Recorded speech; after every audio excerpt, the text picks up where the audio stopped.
Welcome to It's All Geek to Me, a podcast where two friends experience popular nerdy franchises for the first time.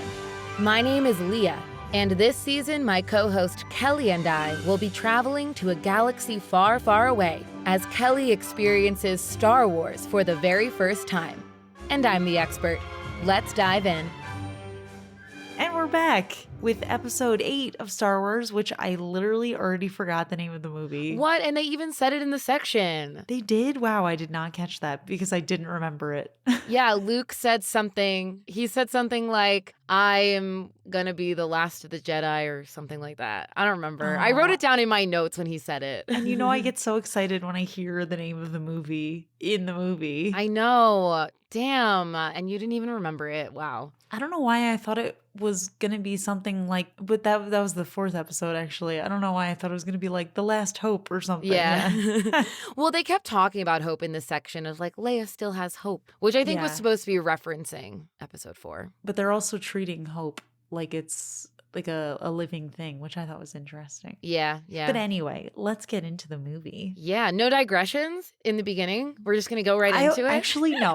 Let's have one digression because... Okay, I actually have something to say too, but I'll let you go first. Okay, 2 digressions. Digression number 1. I have to say, I'm really surprised that you have told me previously that this is your least favorite movie. I have to assume it has something to do with the ending, which I haven't seen yet, because the first section, like the first 45 minutes... I thought was really captivating, except for one part, which I will tell you. Ooh, I can't wait. Okay. Well, my digression is actually kind of the same as yours. It's funny because as far as Star Wars movies go, I've seen these the least. So, you know, they're the newest. And for me, when I watch a Star Wars film, I want to watch the whole trilogy. I'm not going to be like, oh, let me put on episode 5. You know, if I'm going to watch episode 5, I'm going to do 4, 5, 6. So 7, 8, 9, I've definitely seen the least. I've probably only watched them 2 times or 3 times fully through. So I'm sorry if you take my expert card away. Some expert you are. I know. I gotta say though, we got a lot of experts listening. I love the comments we've been getting on YouTube of people with their little fun facts. It's cool. I haven't been reading them because I'm scared of spoilers. I know. I've been answering them for the most part because I'm also afraid of spoilers. But what I will say is I feel like my memory of these films and like when I think about them,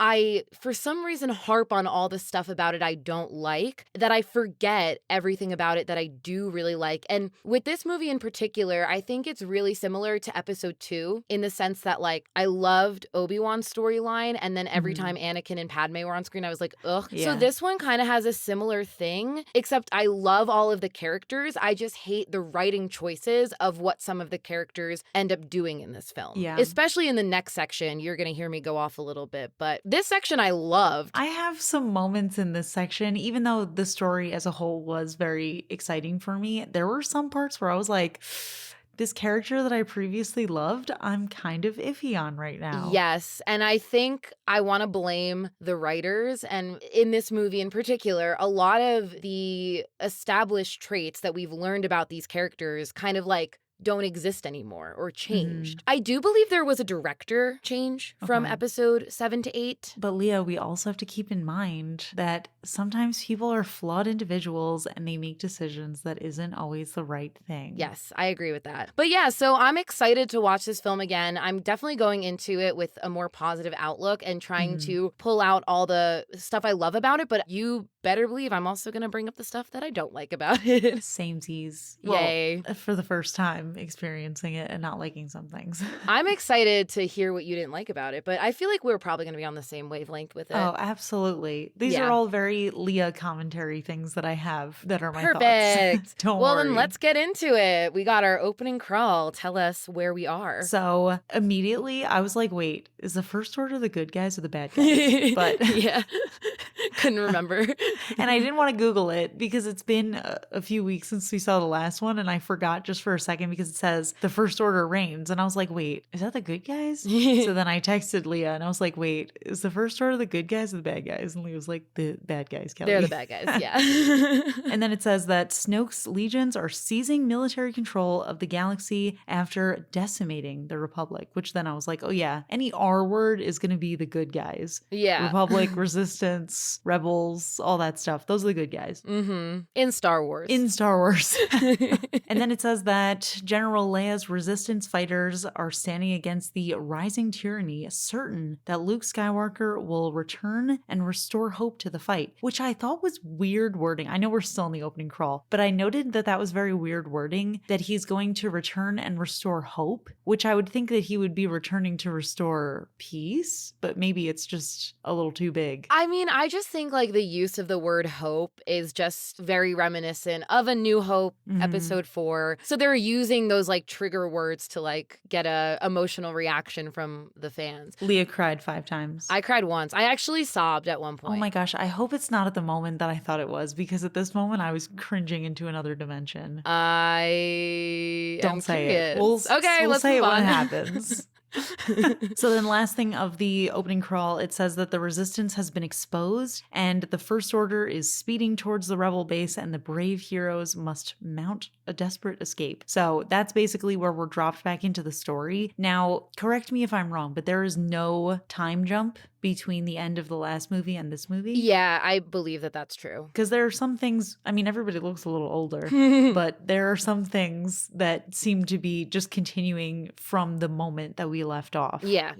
Because, Finn is still unconscious and stuff, so. And then we're seeing Kylo also reporting back to Snoke for the first time, so you gotta assume that that's all kind of happening at the same time. Yes. So we start off on a planet where the resistance is evacuating and we see a bunch of ships pop up into the sky, which I have to say, it happens a lot in this section and I'm assuming the whole movie, but seeing from an outside perspective ships coming out of hyperspace has never been shown before, and I think it's really cool. I think it's really cool. I love it, how they just sort of appear. And actually, now that you say that, I do find it to be interesting. I'm sure there have been multiple directors across the amount of movies I've seen so far, but having a director that wanted that perspective, I thought was just, that's fun. I like it. Yeah, I like it too. So then we have an officer reporting to Hux. I forgot what his title is. Is he a commander or general? General Hux. General Hux, aka Hans of the Southern Isle.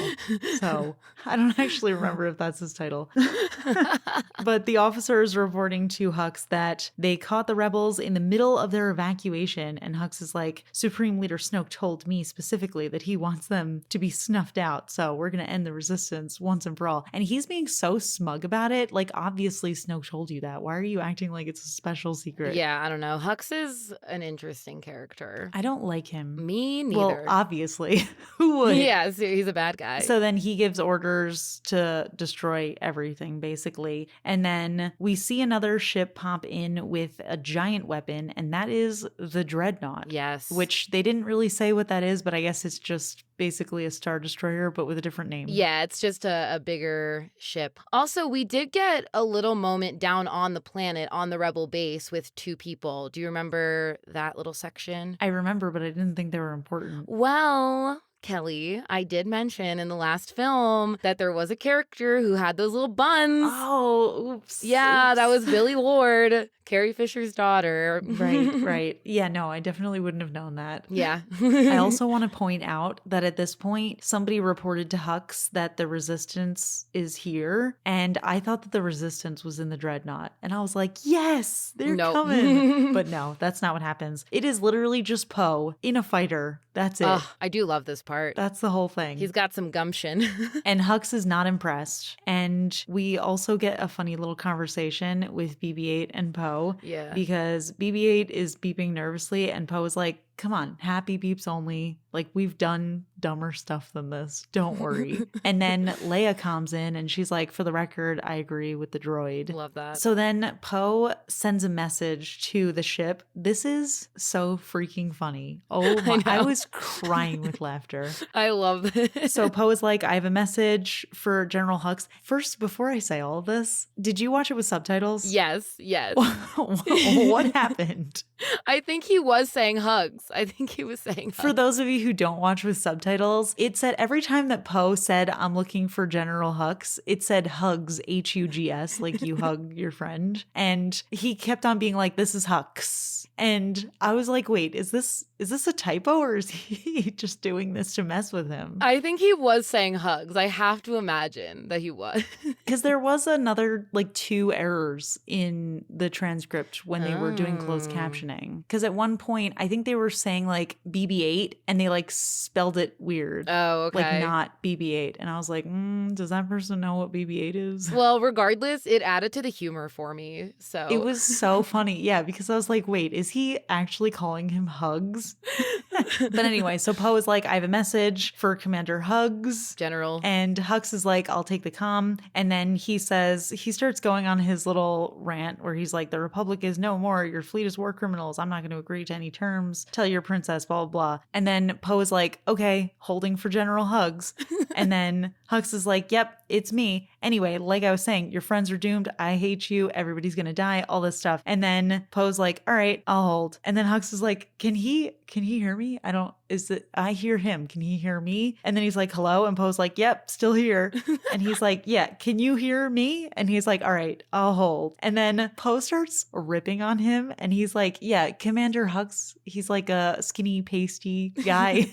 Love that. And then Hux's little commander guy is like, I think he's messing with you. And then too late. We realize that is exactly what's happening because Poe is firing up his weapon.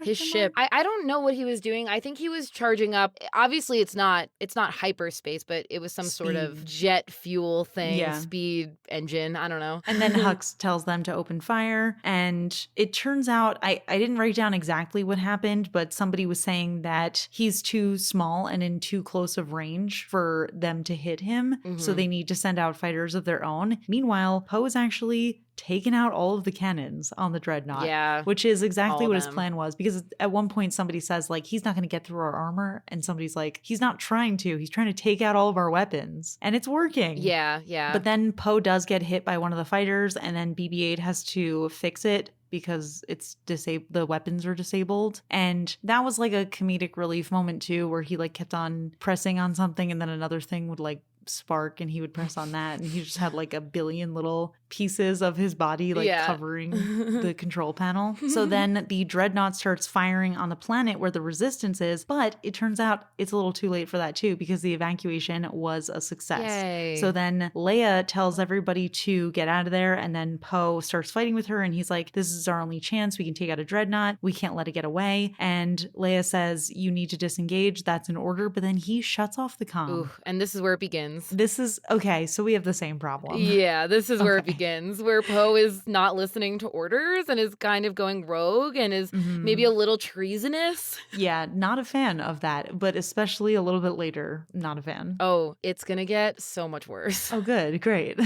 So Poe ends up taking out all of the cannons, and now the resistance bombers are approaching, and there's this huge battle that ensues, and they're getting the bombs ready to drop on the dreadnought, but I don't remember exactly what happens because I didn't write it down because I was very captivated by what was going on. But something happens where the bombs start exploding in one of the bombers, and then it sets off basically a chain reaction where all of the bombers are exploding before they can drop the bombs. Well, essentially what's happening is the First Order has sent out TIE fighters. So now the TIE fighters are shooting at the bombers, and since they're so unstable, they have all these bombs in them. You get one bomb, the whole thing explodes. So it's a tough situation, and probably why Leia didn't want to do it is they are going to end up losing their whole fleet, which they did. Yeah, dude, bunch of people died.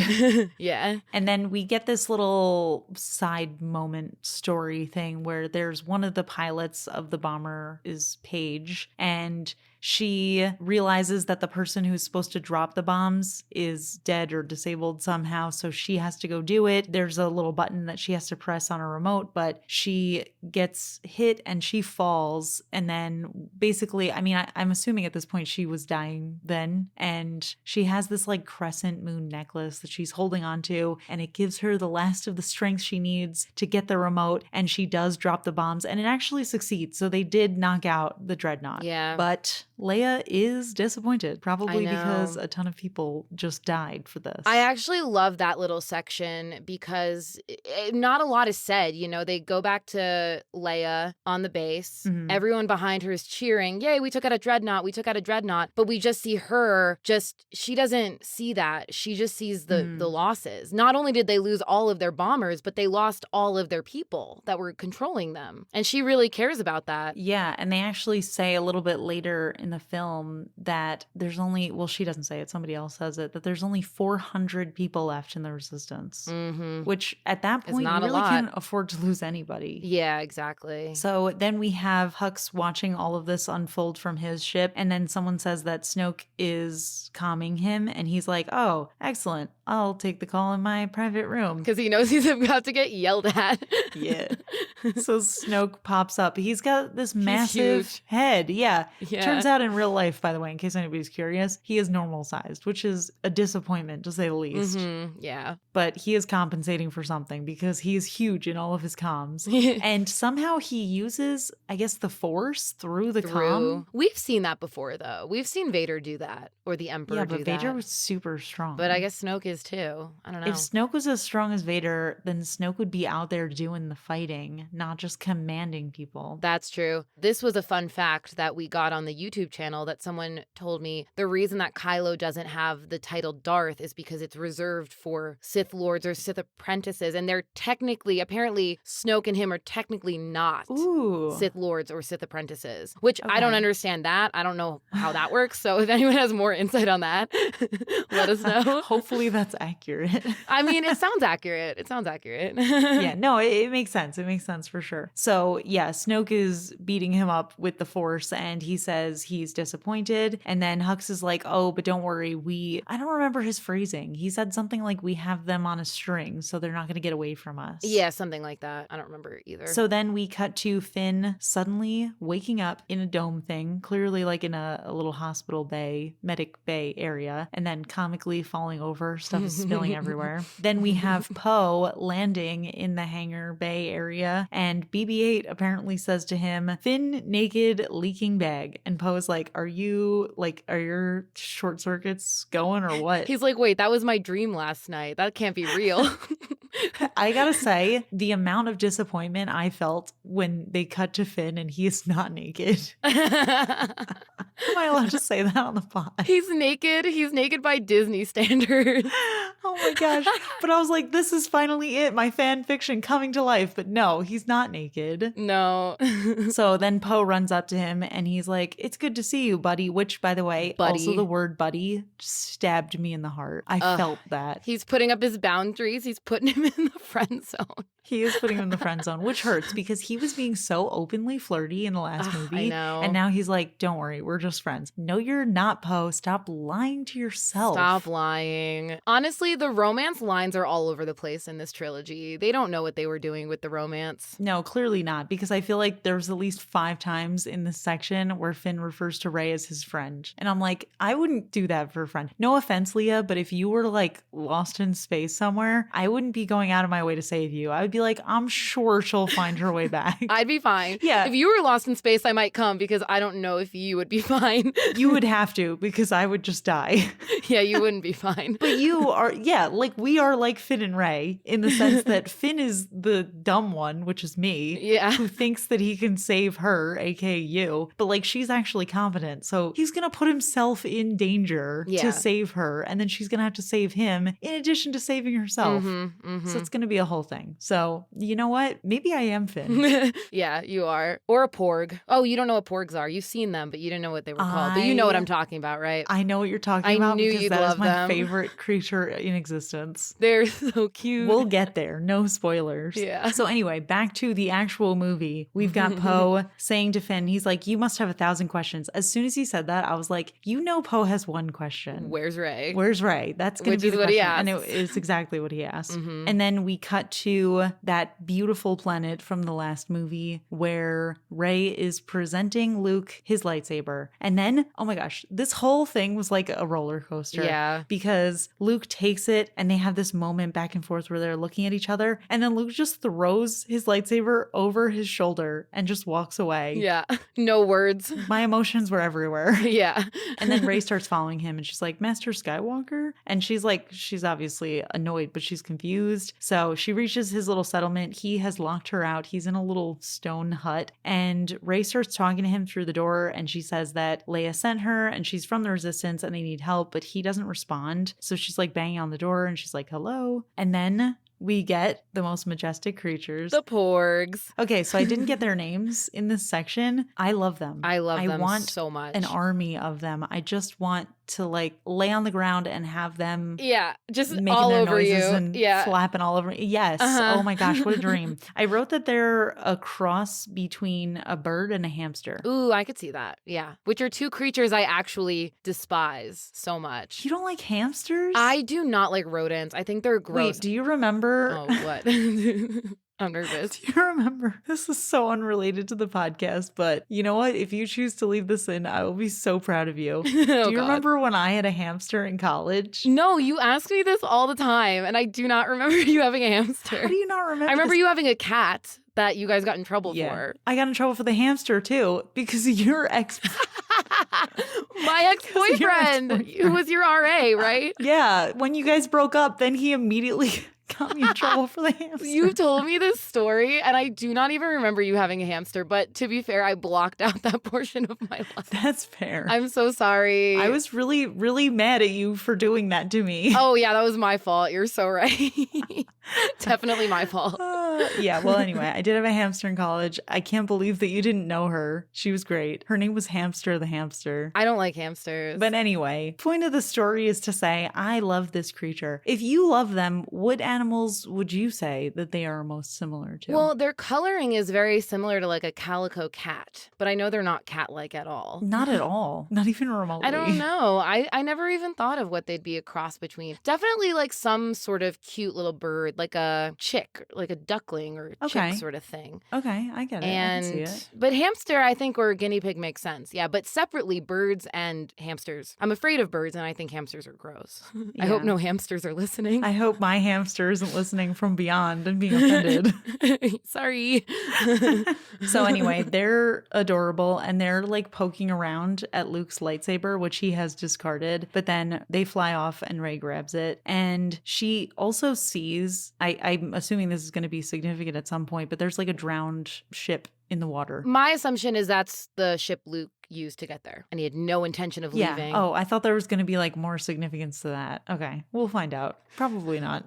That's probably just more lore that they're not going to put in the movies, but it exists, and I'm supposed to know it. And on Twitter, someone's going to be like, I can't believe you didn't know. Very true. So then she starts pounding on Luke's door again, and he's like, go away. And then she breaks down the door, but actually it's not her. It's Chewie, my pal. Chewie. And Luke is like, what are you doing here? And then Chewie says something. I have never been so mad in my life because Rey is like, he says you're coming with us. I know. What do you mean, Rey? That's his friend. You don't even know him. You've known him for like a week. You've known him for a week, and that's his bestie from like back in the day. Yeah. That's basically a brother-in-law, assuming that Han and him are brothers. You know, they were probably both groomsmen at Han's wedding. Yeah, we don't know how many adventures they've been in together. Obviously, Luke understands him, Rey. You do not need to translate. So I was really offended by that. Yeah, didn't love that. But he lets it go. And he's like, how did you guys find me? And I'm also like, wait, did he not leave a map?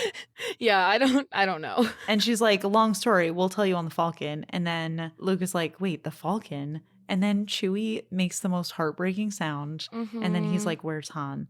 Which, oof, that's going to be a hard thing to tell him. Yeah. I know, that was sad. But you know what? I have a problem because I hate. Okay, this is a recurring theme in my life that I get so mad about, and I'm sure you do too. This all or nothing mindset that people seem to have. And I think that Luke is a great example of that. So he's like, one guy turned evil. Instead of knocking him down a few pegs, I'm going to just let the whole world collapse. Yes, pretty much. Why? Now Han died because you didn't stop that guy. Yeah. I'm not trying to put the blame on him, but it is his fault. Oh, 100%. And he even was saying, like, the Jedi need to end. But, like, you know, Kylo Ren was trained in the Jedi arts and he's using it for the dark side. So you sitting on your little island dying isn't going to stop him from doing that. Yeah, like literally that's just cutting off your nose to spite your face. Listen, I've got a lot of issues with Luke and what he's done, but I can't say it yet, most of it. Okay. Well, then let me tell you, I'm sure I'm going to be on your side because I am so offended by that mindset. Yeah. I absolutely hate it. And I think it's something, I'm sure it happens to you a lot, but it's like whenever you're like, oh, I try to help the environment in this way. Like, let me give an example because you're a vegetarian. I'm sure if you say that to people, people are like, well, then you may as well live in the grass and not wear clothing and not have an iPhone and never exist ever. I get that all the time. You don't have to have an all or nothing mindset. Little things you do make differences. Can make a difference. Yeah. And Luke is like, you know what? I made one mistake. I'm going to let the whole galaxy collapse. My sister, my brother-in-law, my little droid friends, literally everybody. Everyone. Yeah, I'm going to let my whole family die. I got to tell you, when you were just saying my sister, my brother-in-law, I was like, wait, you're telling all these people say that to you? But no, you were talking about Luke. Yeah, no. I was like, wait, this is about to be a therapy session? And then you said my little droid, and I was like, wait, your phone? Yeah, I talked to my phone. Hello, little droid. No, I was talking about Leia and Han, my sister, Leia. Oh, okay. My brother-in-law, Han.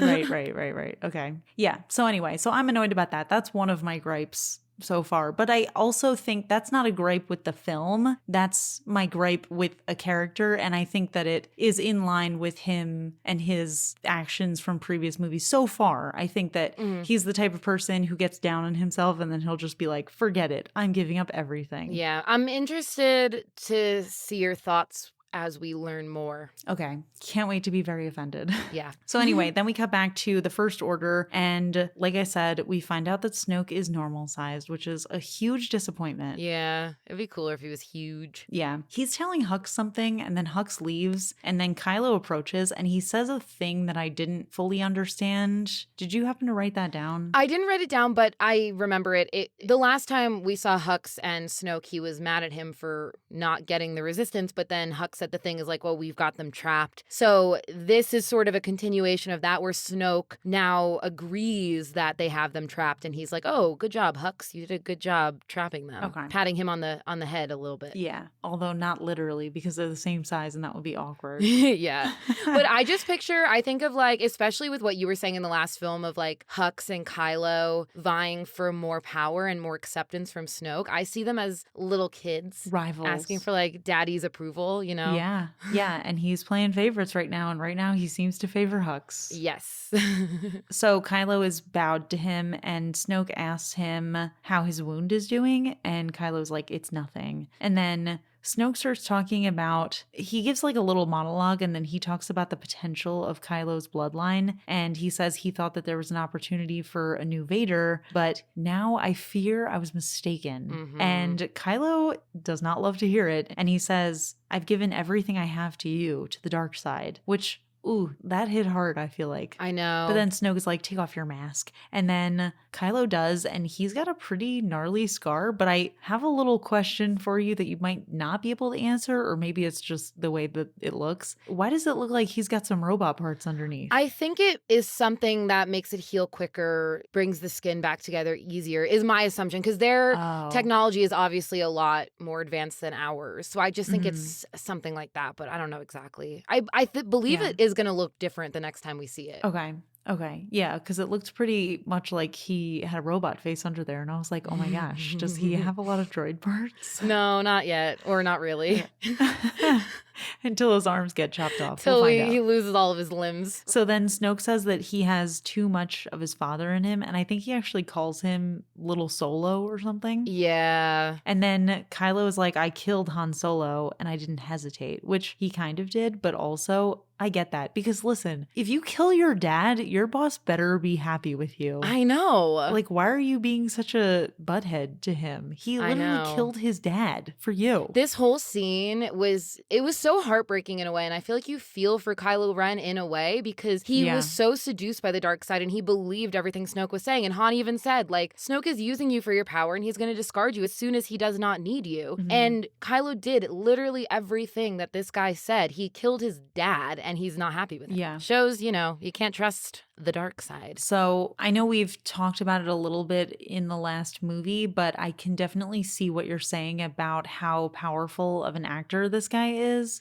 because I feel like it's always fun to see a compelling bad guy. Yeah. And he does a great job, you know, being tortured about it. And even if you don't like Kylo Ren, even if you can't see the positive qualities about him, because there are not a lot of them, if any, he's so interesting. He's so incredibly compelling. I love a complex bad guy. Yeah, yeah. But Snoke actually said something that I thought was absolutely fascinating, because he said that killing Han Solo split his spirit to the bone. And then he says he was bested by a girl who never held a lightsaber and he failed. And then Kylo gets furious and he stands up, but then Snoke uses his electricity on him to knock him back, which I was like, wait a second, that was Palpatine's power. Yeah, I still don't understand what that power is and why some people have it and some people don't. Okay, so am I totally off base in guessing that Snoke is Palpatine? Is Palpatine?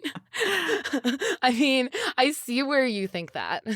Should I make an official prediction? If you want to. I feel like everyone's gonna laugh at me. Everyone's gonna make fun of me. But you know what? I gotta stick to my convictions. I feel like there's a chance this could be Snoke or like some descendant. Well, I don't know about descendant. He's too old. But it could be Palpatine. I don't know. Okay. Official prediction. I'm taking it. I'm just going to throw it out there just in case, you know? If I'm right, I win $1 million. If I'm not right, everybody laughs at me. Well, who's giving you the million? Oh, you don't have $1 million on hand? No, but I heard that you, Kelly Marissa, you have $90 million a year. What is it? How much money are you making a year? According to some random... I think 92 million. 92 million? You know someone's going to listen to this episode and not know what we're talking about. For reference, in a previous episode of the podcast, we mentioned that I looked myself up once and some random website who misgendered me thought that I make $92 million a year, which if I did, I'm sorry, I wouldn't even be online. I would be living on a private island. Literally, somewhere. I say that all the time. So anyway, Snoke says Skywalker lives, the seed of the Jedi Order lives, which I'm guessing is Rey. I mean, I think Luke is the seed of the Jedi Order because he was running the Jedi Order. I don't know. I'm going to make that other prediction. I feel like Rey's definitely somebody important. And I mean, we hear more about it in this section. But anyway, he says, as long as it does, hope lives in the galaxy. And then he also says, I thought you would be the one to snuff it out. Alas, you're no Vader. You're just a child in a mask. Ooh. Which I literally just wrote, damn. And you had to predict that the next scene was going to be Kylo breaking stuff. Kylo needs therapy. He does. He uses his rage way too much. Kylo has anger issues. So Kylo is in the elevator and he's like smashing his mask into the wall, which, oof. I mean, he's a great character. I hate him, but he's such a good character. Yeah. And I mean, he is a child, the way he's acting. Yeah, and he's acting like a child. Yeah. Yeah, absolutely. So then there's like two people when he gets out of the elevator. He's like, prepare my ship. And then he leaves behind his absolutely destroyed mask. So then meanwhile, we have Rey telling Luke that there's no light left in Kylo Ren and he's getting stronger and that the First Order will have control of all the major systems within weeks. And she says, we need the Jedi Order back. We need Luke Skywalker. And Luke is kind of a savage here because he's like, you don't need Luke Skywalker. And Rey's like, did you not hear what I just said? And he says, you think I'm just going to like walk out there and face the whole First Order? Like, what did you think was going to happen when you came here? Yeah. Why do you think I'm here? I came here to die. He is right, though, because what is one person going to do? Why does the existence or... He's going to bring back hope. I know, but why can't Leia bring hope? I know. That actually annoys me too. Because like, why is everybody hinging the entire existence of the galaxy on this guy who does not want to have a part of it? Yeah, and Leia's there fighting. What happened if he didn't come back? Then Kylo Ren wins, you know? Yeah, well, I mean, it seems like that's what's happening. What's happening, yeah, at the moment. So then he tells her to go away and he walks off and then Rey's like, we're not going to leave here without you. And then we get this whole, honestly, awful montage. Tell me you didn't like this part. It's just Luke going about his day and Rey's like, like following him, and the blue milk out of the gross thing, I just can't with that. Can I say, when we first saw the first shot of those guys, I was like, wait, there are so many incredible creatures on this planet. It got worse. And then it immediately got so bad. Yeah. And by the way, it was green milk. Oh, it was green. Sorry. I think on Tatooine in episode 4, he drinks blue milk. So, dude, I'm so disturbed by those animals. I did not like them. I don't even know what they're called. I paused it and I was like trying to figure out what animals they reminded me the most of, because I was like, they're kind of like seals mixed with elephants. And then I literally unpaused it and it was just like they're swollen udders. I can't even say it. And then Luke just milking them. Very gratuitous shots of milking. And then all the milk running down his beard. Yes. Ew. Oh. And then like a shot of like one of the creatures like turning around to look at Rey. Yeah, didn't like that. And then also this next part was like stupid too, because Luke goes on. He's like pole vaulting thing. And Rey's like, oh no, be careful. Like, what do you think he's doing? Like, he's obviously done this before. He's not just like throwing himself off a cliff all of a sudden. Like, calm down. Yeah. This whole section I just hated. Yeah. I hated it. I'm just reading my notes that I wrote. Oh man, incredible creatures. And then I started my comparison and then it's just period. Nope. Oh, period. So anyway, so Rey's just following him around in this montage. And there's also one weird shot where it's pouring rain and that's it. That's the only time it's pouring rain. And then it goes back to regular weather, which I also was irrationally annoyed by. Why? What was the purpose? Maybe it's a tropical climate that just has weird rainstorms. Yeah, but it didn't rain at any other point on this mountain. Yeah, I have no idea. It was just annoying. Like, it was unnecessary. Yeah, agreed. So at one point, we've got Rey following Luke. He's hiking up like a mountain. And then Rey hears something like murmuring behind her. And she turns around and she sees, I don't really know what it was, like a cavern? Yeah, something like that. I think it was a cave. What's the difference between a cavern and a cave? What a question. I don't know. A couple more letters. That's it. Yeah. So she starts going towards it. And then Luke turns around and sees her going towards it. But she's hearing something calling out to her. So she goes into this cave/cavern. And there's this beam of light shining on these old tomes, basically. And she reaches out to touch one. But then Luke is there. And he's like, who are you? And she says, I know this place. And then he tells her that those are the original Jedi texts, and this is the last of the Jedi religion. Of the Jedi religion. That's when he says it. That's the title. That was the moment. It's called the Jedi religion? The Last Jedi. Oh. The last of the Jedi religion. So it's like kind of the title. It's not really the title. Okay. So then she tells him that she has seen this place in her dreams. And then he asks again, who are you? And she says, the Resistance sent me. And then he's like, what's special about you? And this was also a very funny moment. It reminded me of the Falcon being a piece of trash thing. Because he asked her where she's from and she says nowhere. And he's like, nobody's from nowhere. Where are you from? And she's like, Jakku. And he's like, oh, that is nowhere. Okay.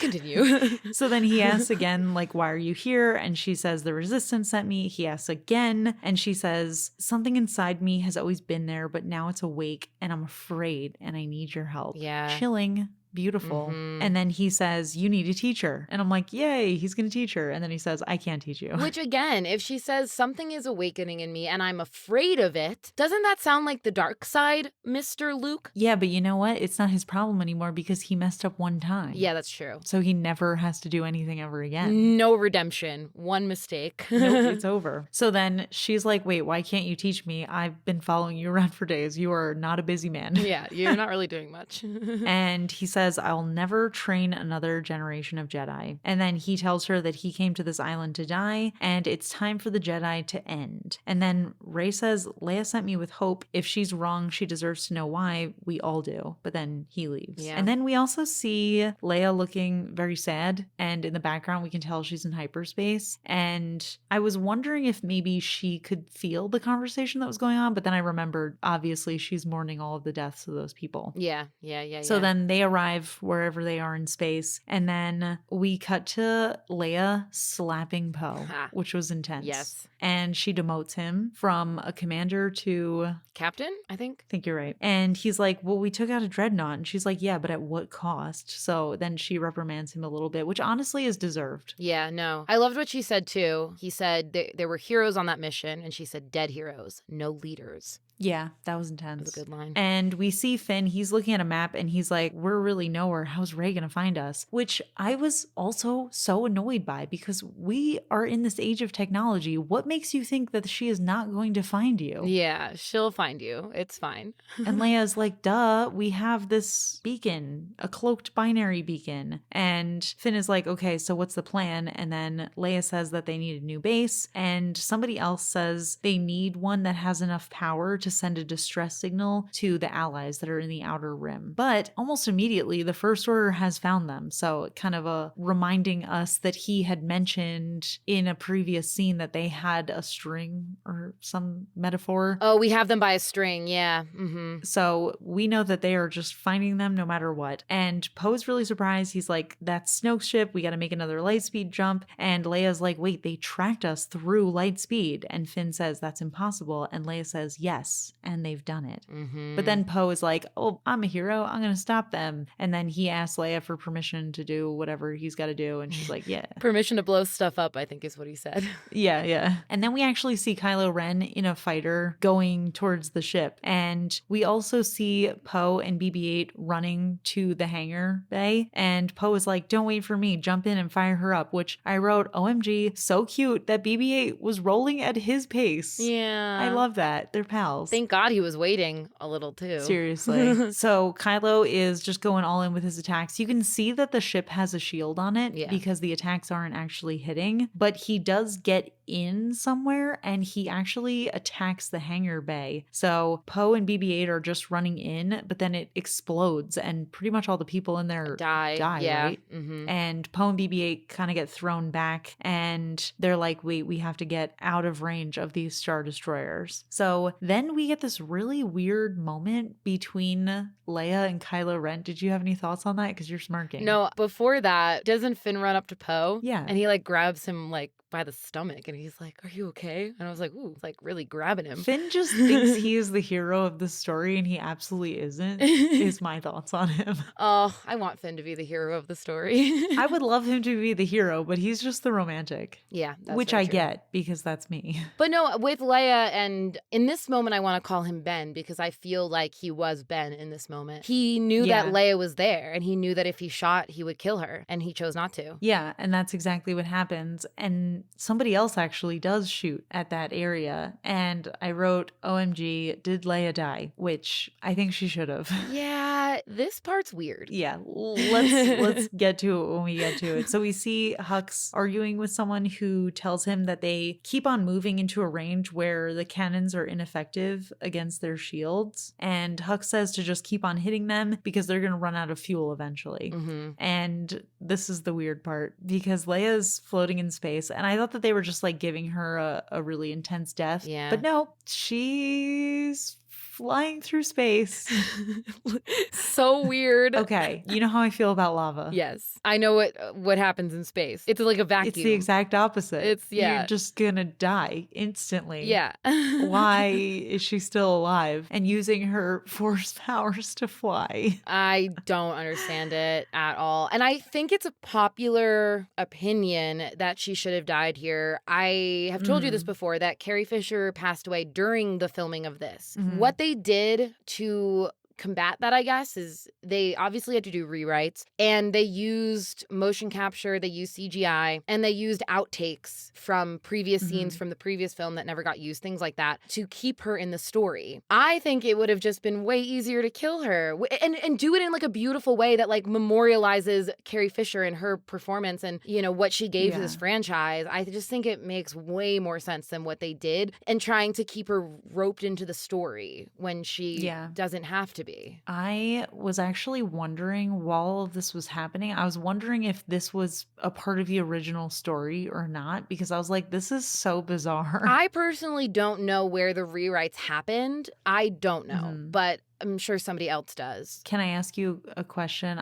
I don't know that this would be a spoiler. I think it's more of a question about the actor. Is this the last we fully see of the actor participating in scenes? No. Okay. So then maybe it is part of the original story. Maybe. I don't know. We can talk more about it once this film is over because I do have more insight on it, but I don't want to give too many spoilers. Yeah. Okay, fair. So anyway, she flies back to the ship and they let her back in and they put her on a stretcher and they're worried that she's dying, obviously, because she was just in space and somehow she didn't die, which is crazy. Yes, somehow. And she does drop that beacon that she had for Rey, but Finn picks it up, of course. Of course. And then we cut back to Rey sleeping outside of Luke's hut, and I hated this moment because Chewie is about to chow down on the bird hamsters, and they're looking absolutely horrified at him, and he's like trying to scare them off, and then they do fly off, but then one of them is just like waiting and looking at him all sad, and then he gets guilty and he just puts his food down, and I'm like, dude, you already killed and cooked it. Yeah. It's a waste now if you don't eat it. This is the beginning of his vegetarian journey.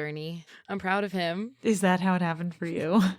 Yeah, I was eating porgs and then they were so cute and I was like, oh, little porg. I actually did think it was interesting though, because maybe I'm looking too much into this, but I always find it interesting when animal characters cook their food. Yeah. Because couldn't Chewie have just been like, I don't know, but you know, is Chewie more animal or more man? He's a couldn't very tell you. sophisticated creature. You know who would know? Who? Maz. Maz would know, yeah. She knows. I love Maz also so much. The scene we get with her in this section. We'll get to her in this section. Great. Don't worry. And then we see Luke sneaking onto the Falcon and he looks around and he sees there's like these little gold dice in the pilot area. Yeah, so in the original trilogy, they never reference the dice, but there are dice hanging from wherever that was in the original trilogy, but there's never any like close up. It's just sort of decoration on the set. So it's referencing it, but it's also such a small detail that a lot of people didn't notice. Yeah. It was another sort of Easter egg situation, I guess. Kind of, yeah. And then R2-D2 wakes up and he gets really excited and he starts telling Luke, I don't know, a bunch of stuff. But apparently he says something kind of spicy because Luke is like, this is a sacred island. You can't use that language. And I was thinking back to the very first episode of our Star Wars season where I was like, I don't care what R2 has to say. And I am laughing at the irony because I'm like, I would pay so much money to know exactly what R2 is saying in these moments. I love R2-D2 and I agree with like, that. I want to know what he said then, and I need to know what he said to C-3PO to cause C-3PO to slap him. To slap him? I need to know. Like, I don't think I can sleep anymore. This is, I think, a device that the writers use a little too frequently, where they have us not understanding specifically BB-8, R2, and Chewie. Yeah. Well, that's because they don't have anything clever to say, so they want us to fill in the blanks. You're getting on the bad writing train. I still think the majority of it is very good writing. Yeah. It's got its moment. But then Luke is talking to him and he's like, I wish I could make you understand. Nothing could make me come back. Nothing is going to change my mind. And then R2-D2, the savage that he is, plays Leia's original video that she sent to Obi-Wan back when they needed help, which I also thought was a little saucy because Luke was like watching that over and over again in the original episode and he was like, damn, she's hot. But this is where I cried, and this is also why I think that Leia should have died in that moment. Yeah. That was an interesting callback knowing that she died. Yeah. I think that would have been made more powerful if she did die in that moment. Especially because when people were watching this film, they were mourning her. Like, they really were. Yeah. And I think that the audience deserved that finality. I really think they did. Yeah. Yeah, I think it was a huge mistake to keep her alive in this film. So then Rey wakes up and Luke is standing over her and he says, tomorrow at dawn, 3 lessons. I'll teach you the ways of the Jedi and why they need to end. Yes. So then meanwhile, we come back to the ship, which is still under attack. And I don't know who that woman was, but she was the one who said that they needed enough power to call for help to the Outer Rim. But she is telling the crew that Leia is unconscious but recovering, but all of the leadership are dead. Yeah, I don't know who she is either. She's a new character, but she did mention a name I'm curious if you recognized, who was in that area with Leia and died, was Admiral Akbar. Yeah, the alien guy, right? From the original trilogy. Yeah. But yeah, she's a new character, but keep your eye on her. She's got some interesting things that happen in the film. Okay. And she does say that Leia was the sole survivor, which again, I was like, I don't know what they're going to do, but she really should have died there. Yeah. And I say this not knowing what's going to happen next, but I don't love that they kept her alive. Yeah. And yeah, then she says the chain of command is clear as to who should take her place. And Poe seems to think that it's going to be him. I know. Which I thought was very presumptuous. Yeah. I know that we're going to say the same thing, but oof. So then she names Vice Admiral Holdo of the cruiser. Ooh, my phone autocorrected it to Ninja, which I know it's not. Cruiser Ninja. Because they say something like, oh, she's the Holdo from Cruiser whatever, but it's not something we've seen. So I don't know. Okay, what so it it's is. not important. Unless it was in an animated series that I didn't watch. Because I didn't watch any of the animated series. So then we see Holdo, and she is a woman with purple hair, which is awesome.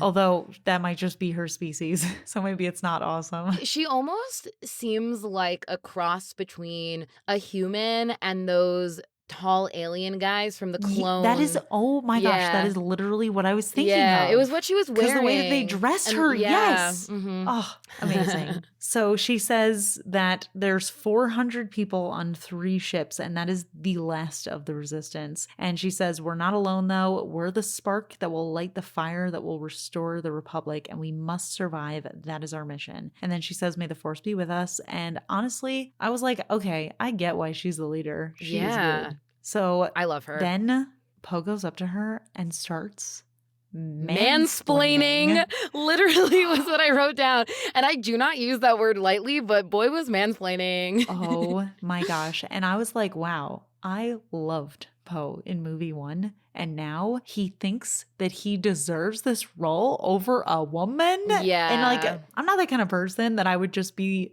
woman power no matter what. This woman deserves this Yeah. position. And she is right. Yeah. And Poe just killed a bunch of people. Yes. I'm mad. I love how he puts her in her place, though, because he's like, I just want to know what's going on. And she's like, okay, well, I don't care that you want to know what's going on. You got demoted, Captain. You're Yeah. impulsive and dangerous. But I absolutely loved that he was like, we're not going to have enough fuel to keep holding off the Star Destroyers. And she's like, oh, thanks for making me aware of that. And I was like, ooh, this Yeah. woman knows. She knows. And that's why I feel like the word mansplaining works here, because he's telling her things that she knows. And he just thinks Yeah. that he knows more than she does. Like, why? And she totally rips on him. Like he said, she puts him in his place and she tells him, stick to your post and follow orders. And I wrote, look, I loved Poe, but she is 100% right and he is 100% wrong. Yeah. And then Finn is the biggest idiot because he's like, I'm going to escape and go find Rey. Dude, why? Yeah, it's so annoying because Finn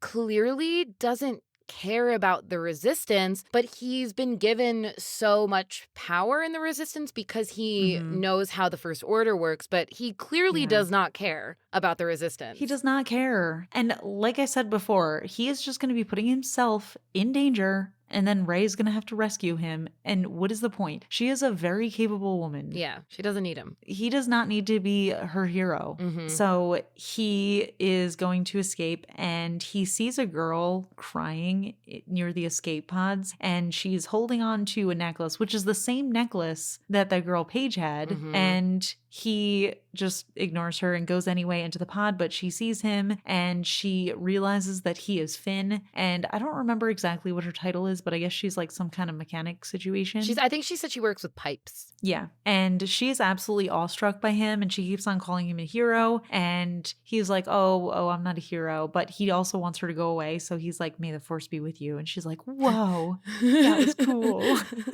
And then, I realized in that moment that it was Paige's sister and I got so sad for her. I know. So she then goes on to say like, no, you are a hero. I had to stun 3 people with this stun gun, which she pulls out, which was actually hilarious because they're trying to escape. And then Finn is like, oh, that's disgusting. I can't believe people would do that. And then she sees his bag and realizes that he is trying to escape. And then she stuns him, which is amazing because I thought that she was just going to be sad and let him go. No, she's great. So then she starts pulling him away and she's going to turn him in for desertion. Yeah. And she's like, my sister just died protecting the fleet and you're running away, which must be so heartbreaking for her because she was like, wow, this guy's a hero, only to immediately find out that he's just a butthead. Yeah, and especially because it was her sister that was saying that he was such a hero. Yeah. And she is literally in the middle of mourning her Mm-hmm. because it just happened like 5 minutes ago. Yeah, literally. And And then Finn says something that actually, again, I was like, man, I love this character, but I hate him for saying this because he's like, I'm sorry, but this fleet is doomed. And if my friend comes back to it, she's doomed too. Okay, so then figure out a way to fix it. Why would you just let everyone die? And that's also literally the definition of desertion. Oh, they're doomed. Yeah. I'm going to leave. Bye. And then Rose calls him a selfish traitor, which I loved because everyone kept on calling him a traitor to the First Order in the first movie. Yeah. And now he's also a traitor here. So he is just a traitor. Mm-hmm. But you know what? Also, I still feel like I can relate.